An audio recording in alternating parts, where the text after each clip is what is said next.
ওগো আল্লাহ,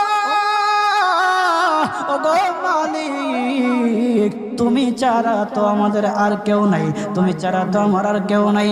আল্লাহ গো, তুমি যদি মাফ না করো কে আমাকে মাফ করবে? তুমি যদি মাফ না করো কে আমাকে মাফ করবে? তুমি যদি আমাকে মাফ করো তাহলে তোমার কোনো দিকে কমবে না, তুমি যদি আমাকে মাফ না করো তোমার কোনো দিকে বাড়বে না। আল্লাহ গো, তুমি আমাকে মাফ করে দাও। সারাটা জীবন অন্যায় কাজ করেছি, সারাটা জীবন নাফরমানি করেছি, আমার কাছে কালেমার দাওয়াত কম আসে নাই, আমার কাছে কালেমার দাওয়াত কম আসে নাই, আমাকে লোকেরা কম বোঝায় নাই। ওগো আল্লাহ, তুমি আমাকে মাফ করে দাও।